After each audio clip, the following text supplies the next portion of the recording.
우리 서상은 구미시장님께서 하신 말씀이 바로 제가 평소에 정말 강하게 공감하는 그런 어르신의 말씀이었습니다. 앞으로 이 방송국이 그런 일을 꼭 해주시리라는 기대에 또 무궁한 발전을 기약하면서 이 자리에 섰습니다. 하여튼 이 방송국이 개국되는데 큰 산파 역할을 해주신 윤말숙 회장님, 그 다음에 항상 따뜻하게 이렇게 대해주시는 우리 나이란 대표님과 또 총괄 본부장님 김민구 본부장님께 사회 일원의 한 사람으로서 심심한 감사를 드립니다. 우리나라 국기가 바로 서려면 국영방송, 그 다음에 국립대학, 우리나라 국사 이렇게 세 곳만 또 바로 바른 정론을 펼쳐주시면 정말 얼마나 좋을까. 그런 거에 대한 갈증과 그런 사회 불안 요소를 좀 더 해소시켜보기 위해서 이런 방송을 개국하셨다는 그런 일념으로 개국하신 것으로 알고 있습니다. 지금 오늘 아침에도 뉴스를 봤지만 너무 청소년들의 비행도 나날이 도가 지나치고, 그거는 우리가 이렇게 식을 할 때마다 태극기에 경례도 하지만 우리 국사 교과서에서 태극기를 누가 제작했는지 5,500년이나 된 우리나라 국기에 대해서 만드신 분에 대해서도 알려주는 국사 교과서가 없고, 그런 그 국립대학교의 강단 사학자들에 대한 문제점, 하여튼 하나하나 짚자면 정말 여러분들이 참 하실 말씀이 많으실 겁니다. 그런 갈증에서 저도 이 자리에 뛰어왔습니다. 그 생이지지라고 해서 다른 나라 어린이들이나 청소년들이 잘하는 거 보면 태어날 때부터 다 알아서 하지 않으니까 결국 기성세대의 책임이라고 생각합니다.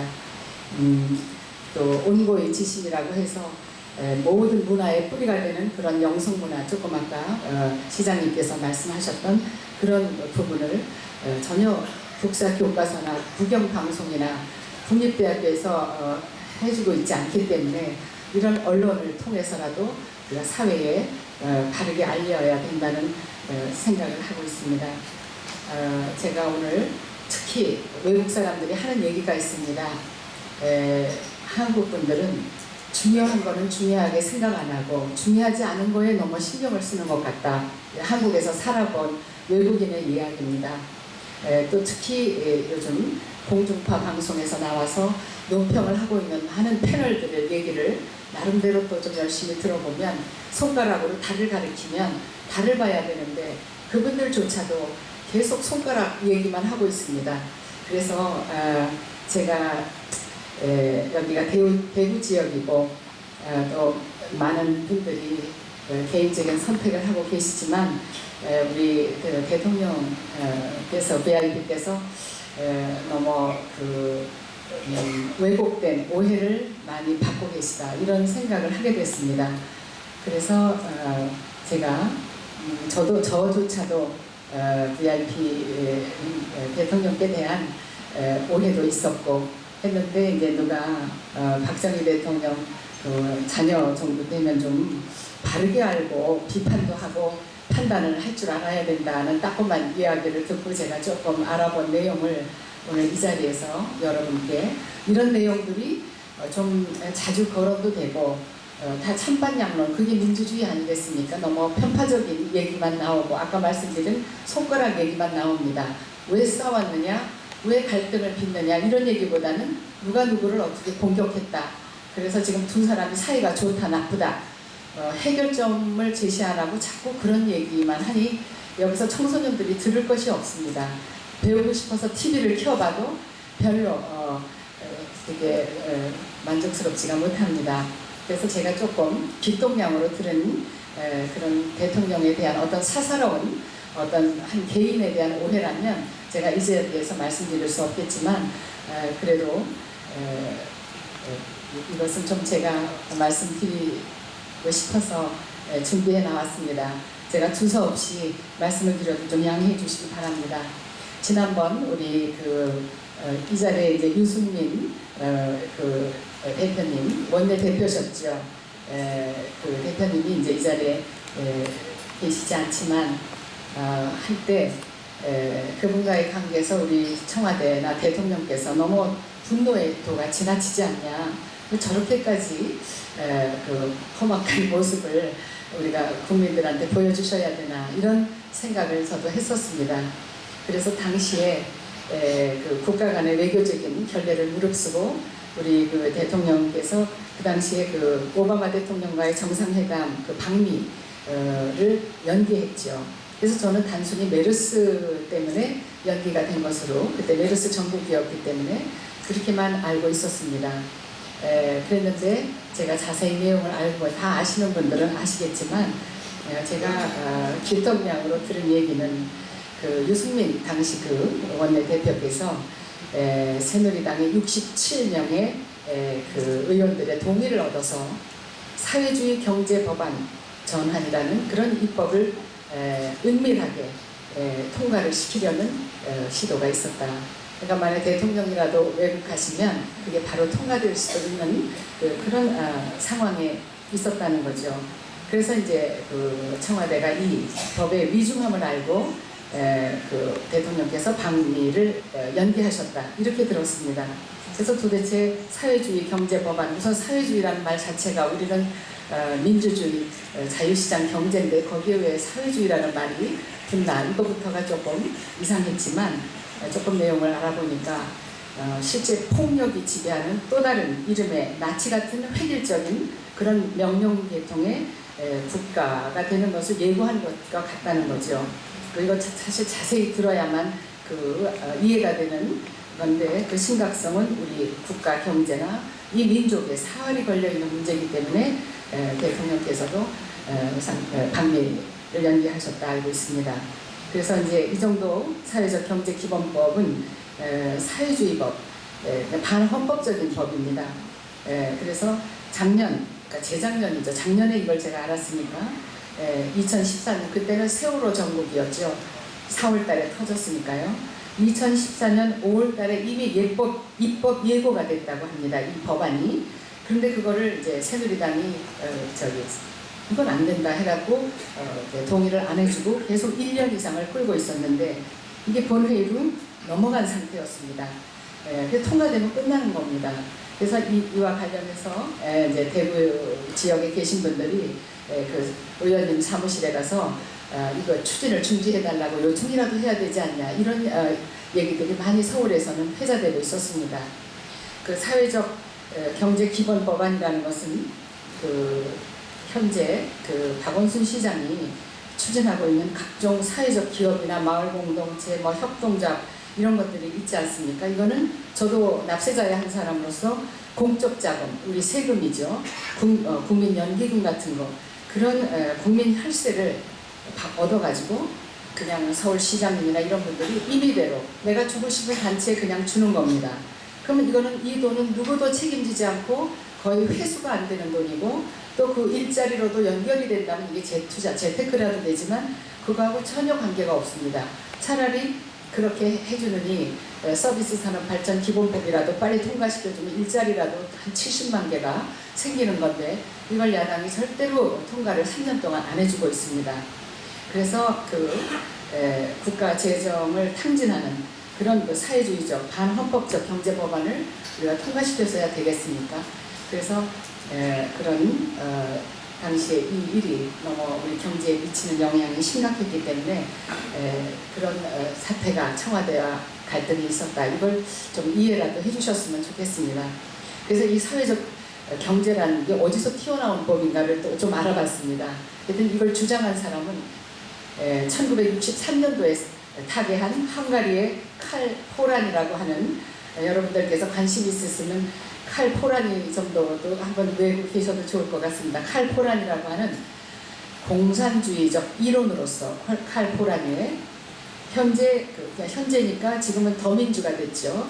새정치국민연합의 소위 민주정책연구소라고 하는 데서 오준석 부소장이 주장하고 다니던 얘기입니다. 이거를 소위 위스콘신 주립대학교까지 나오신 그런 그 아주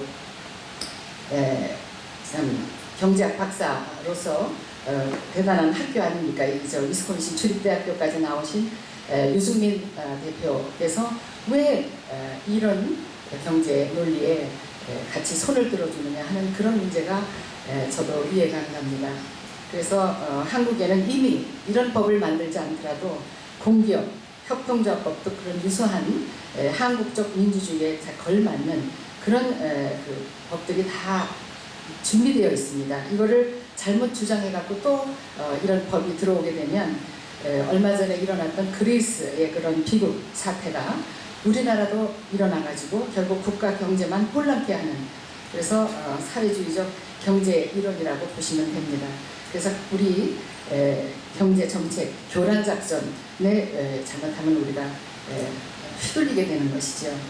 그래서 또 하나 유승민 대표님 같은 경우에 여기 계시면 좀 질문하고 싶습니다.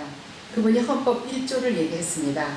헌법을 준수하자고. 그랬는데 그 대통령께서 그 당시에 그 거부권 행사를 한 이유를 제가 솔직히 잘 몰랐습니다. 그랬는데 그 대통령령과 법률이 충돌이 될 경우에는 사법부에 의뢰해서 우리는 상권분리 원칙에 준한 나라기 때문에 대법원 같은 데서 사법부에서 판결을 내려야지 절대 국회의원들이 모여서 국회법으로 그 상위법인 헌법을, 하위법이 상위법을 개정할 수가 없다는 것이죠. 그래서 이런 삼권주의 원칙에 의해서 대통령께서 그 당시에 거부권 행사를 했구나, 이렇게 저는 이해하고 있습니다. 그리고 저는 정말 그 더민주나 이런 굉장히 그 좌편향된 그 국회 정치권에 계신 분들한테 하고 싶은 얘기는, 우리가 종북이라고 얘기해도 그분들이 할 말이 없는 것이 있습니다. 북한 동포들은 우리의 동포지 미국의 동포가 아닙니다. 미국 사람들의 동포가 아닌데도 북한 인권보호법이 이미 2005년도부터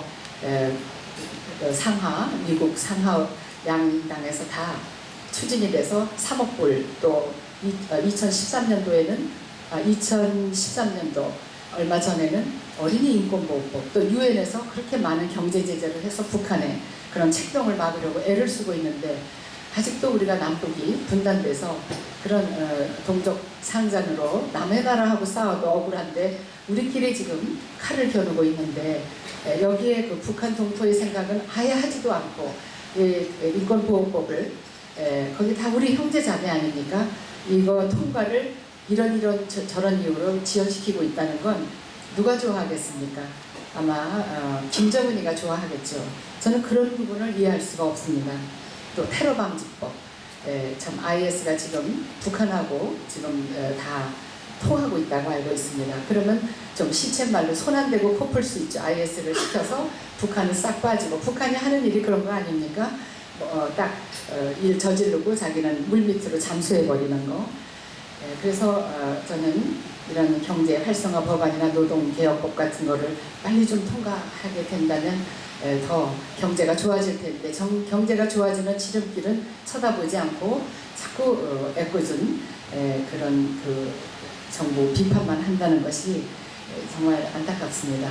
그리고 마지막으로 저희 아버지에 대해서 그 부관 참시라는 얘기를 그 세월호 유족이 하는 걸 제가 들었습니다. 그래서 제가 이거를 친고죄 사자에 대한 이제 아마 그분도 그 세월호 유가족도 아마 잘 모르고 하는 소리라고 알고 있습니다만, 부관 참시라는 얘기는 대단한 거 아닙니까?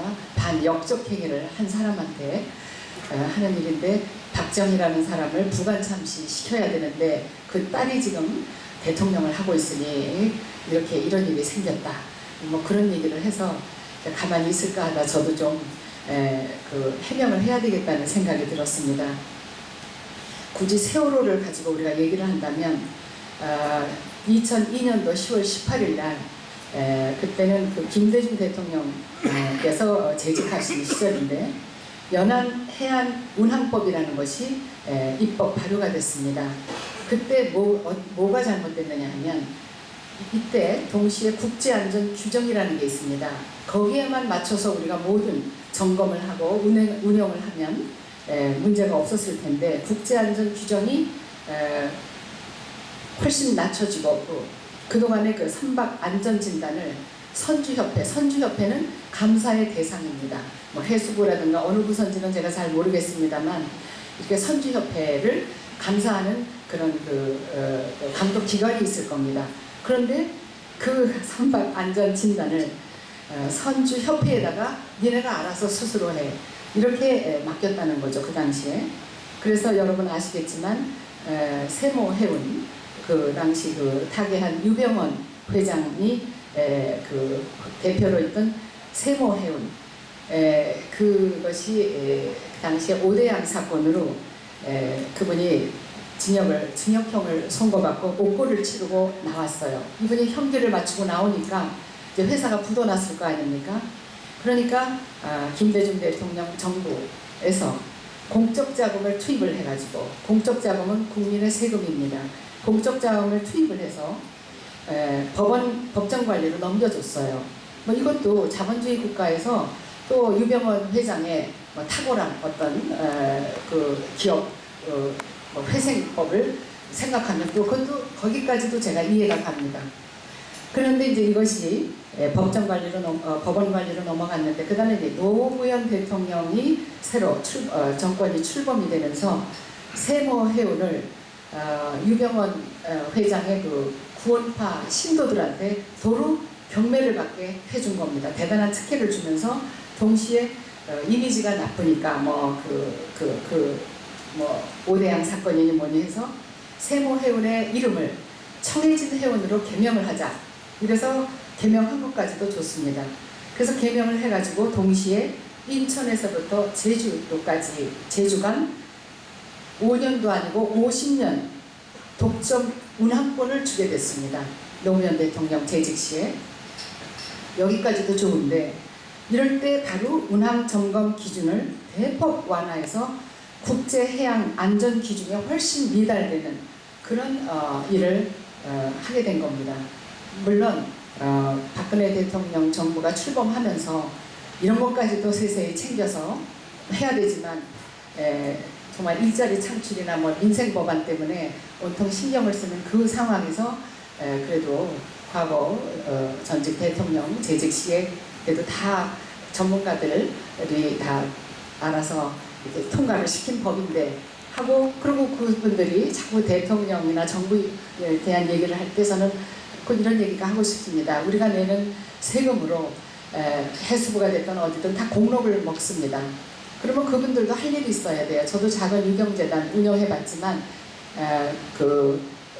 이렇게 총무부도 있고, 그럼 그분들은 월급을 받지 말아야죠. 더군다나 국민의 세금으로 월급을 받으면서 본인들이 할 일은 해야 된다는 거죠. 왜 황금 시간대 8시간인가요? 그거를, 그리고 왜 구명정을 입고 있으면 이 부력 때문에 아무리 밑으로 들어가면 배가 거꾸로 쓰면 밑으로 들어가서 문을 열 수가 있습니까? 몸이 뜨는데. 그런데 왜 나오지 못하게 했는가? 나와서 가판에서 손이라도 흔들면 지나가던 배나 헬리콥터에서 구원이라도 되는데, 구출이라도 되는데 다 나오지 말라고 왜 그랬는가? 저는 하여튼 한 8가지가 되는데 뭐 그런 평형수를 잘못 뭐 했다든가 하는, 오죽하면 일본에서 취재를 해가지고 이렇게 알린 내용을 좀 제가 보게 됐습니다. 그래서 이런 여러 가지를 앞으로는 좀 목소리 큰 분들의 얘기도 뭐 민주주의니까 싫어야 되겠지만 좀 이런 잘 듣기가 어려운 얘기들도 좀 언론을 통해서 정론으로 이렇게 좀 말씀을 해주셔서 판단은 국민들이 할 수 있게.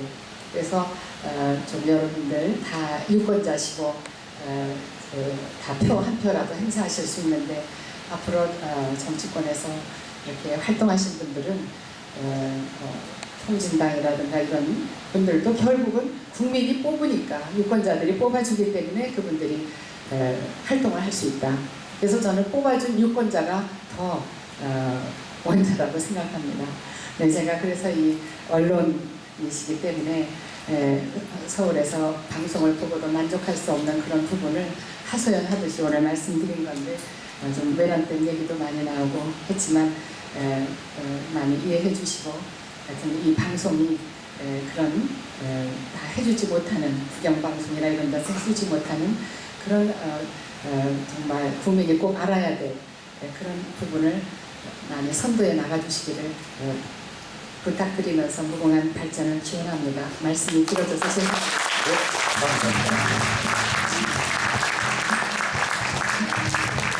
네, 개국을 축하하시고